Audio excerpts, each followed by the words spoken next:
Tout commence à 14 h par une marche. Des centaines de militants, vêtus pour la plupart de pain du RDPC, ont marché de la place de fête à la permanence du parti, lieu de la cérémonie. En tête, le ministre Célestine Ketchakourdes, présidente de section RDPC dans le Ndé Nord, et Colbert Chata, chef de la délégation permanente du comité central.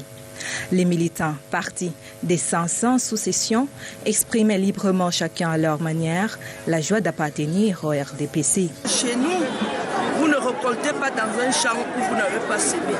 Le Ndé en général, le Ndé Nord en particulier, c'est le champ politique du président de la République. L'homme du 24 mars, c'est son champ politique et dont nous avons l'obligation de nous remobiliser.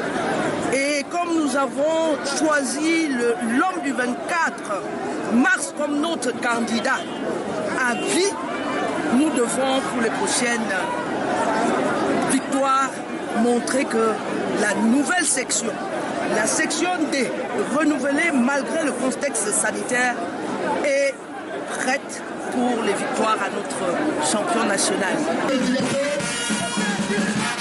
À travers cette coupure du gâteau, les populations du Ndé montrent leur gratitude au président de la République pour les multiples programmes en faveur de la jeunesse.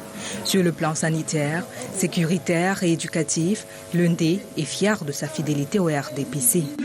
Prospère et émergent.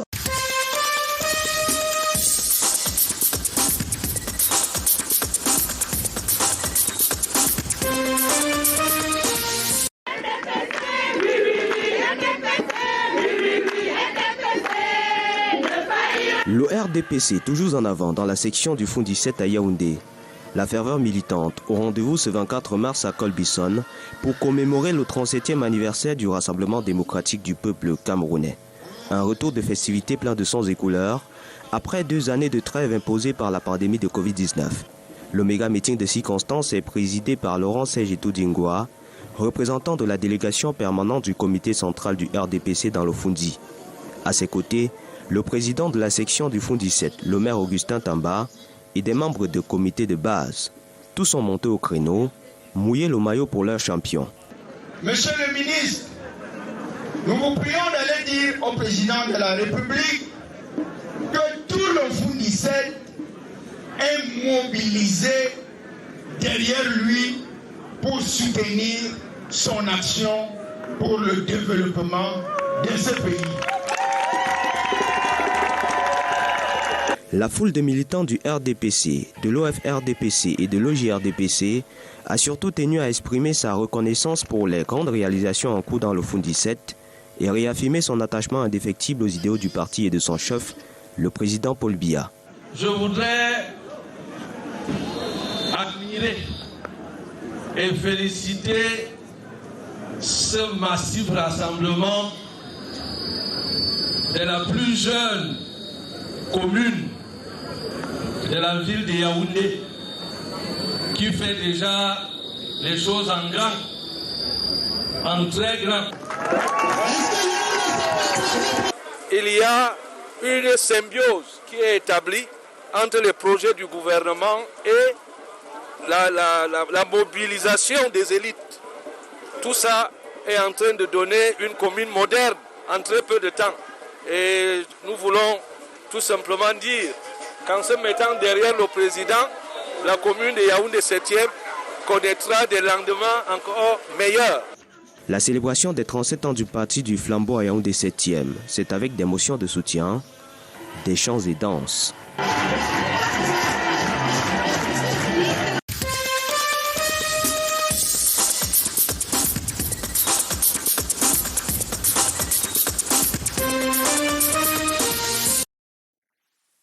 Mobilisons-nous davantage derrière le président national du Rassemblement démocratique du peuple camerounais afin d'assurer la spécificité de notre pays. Ce thème a dirigé le 37e anniversaire du RDPC à Dibombari dans le département du Mungo. Occasion également de présenter le maire de cette localité, désormais ex-militant du MPCM parce que démissionnaire. Il vient d'ailleurs de rejoindre les rangs du Rassemblement démocratique du peuple camerounais avec 17 de ses camarades. Pour l'autorité municipale, il faut accompagner l'homme du 6 novembre 1982. Ce que nous retenons du RDPC, c'est les grandes réalisations. Nous avons eu beaucoup de stades et aujourd'hui, le stade Olembe est le meilleur d'Afrique. Le grand message que je dois passer, c'est de soutenir le président Paul Biya dans ses grandes réalisations. Un anniversaire célébré dans un contexte de retour dans la case familiale. Un réel motif de satisfaction pour les responsables du parti. Ce que je vais leur dire, c'est que dans le RDPC, il faut être patient. Et puis, chaque chose a son temps. Il ne faut pas bousculer certaines situations. Je crois que le RDPC leur manquait déjà. Parce que la vie dans le RDPC, c'est une vie de famille. Et nous avons senti que cette vie lui manquait. Et elle a compris qu'il devait revenir à la maison. La célébration de l'an 37 du Rassemblement démocratique du peuple camerounais s'achève par une marche dans les artères de Dibombari.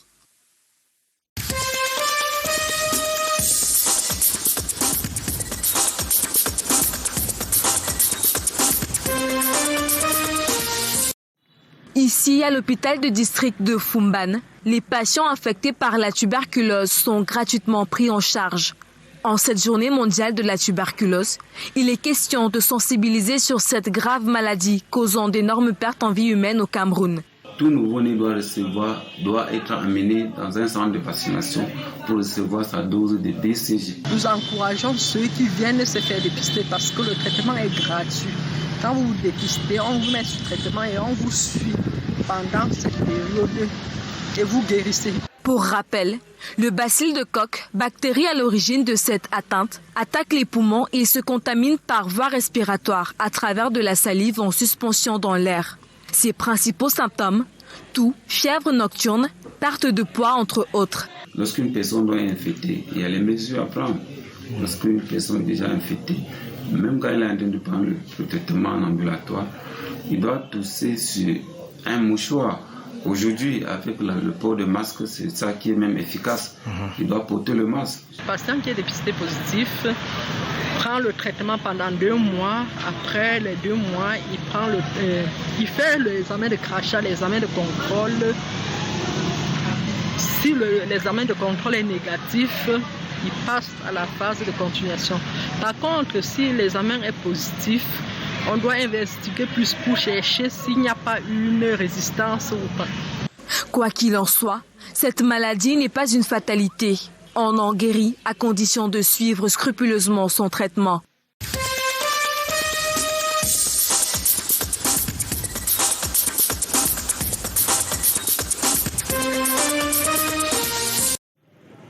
Ils sont nombreux, des patients qui, une fois guéris de leur tuberculose, quelques mois après, développent des insuffisances respiratoires. Ceci est dû à des surinfections, des séquelles.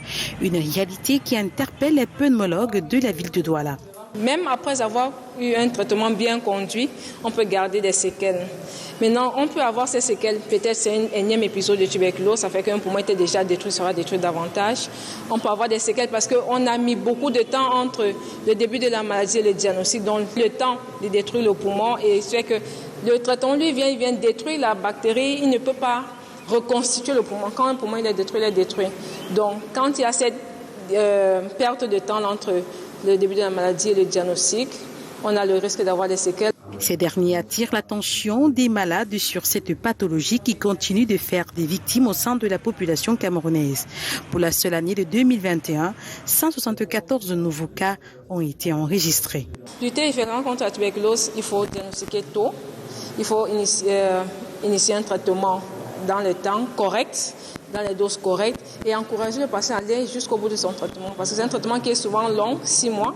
La tuberculose, qu'elle soit multisensible, résistante ou chez l'enfant, peut être guérie totalement si le diagnostic est posé tôt. Le facteur principal de risque est le VIH-Sida, bien qu'on y retrouve à côté le bacille de Koch. Au niveau des formations sanitaires, donc on a intensifié le dépistage de la tuberculose. Donc si vous remarquez, maintenant on se focalise plus seulement au niveau des CDT, c'est-à-dire les centres de traitement, de diagnostic et de traitement de la tuberculose. Donc on a étendu à toutes les formations sanitaires, que ce soit privées ou publiques. La tuberculose reste toujours un problème de santé au Cameroun, d'où la déclaration du ministre de la Santé de l'éliminer d'ici 2035. Cette année, la 29e journée se célèbre sous le thème « Investissons pour en finir avec la tuberculose, sauvons des vies ».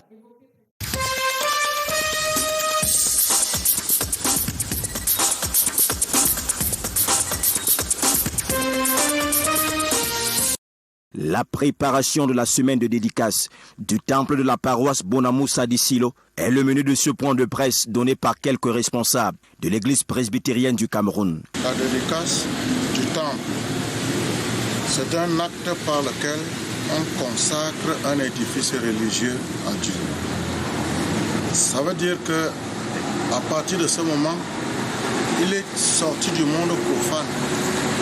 Il est entré dans le monde sacré. Moment sacré qui s'annonce du 15 au 22 mai 2022.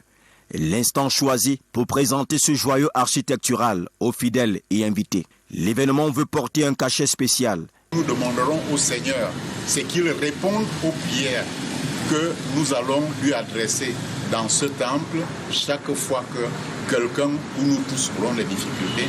Donc ce thème vise en quelque sorte à s'assurer que chaque chrétien, chaque participant maîtrise à titre personnel un ensemble composant de sa vie spirituelle pour assurer le développement de la société camerounaise. Église et développement de la société camerounaise, le thème retenu pour ces festivités.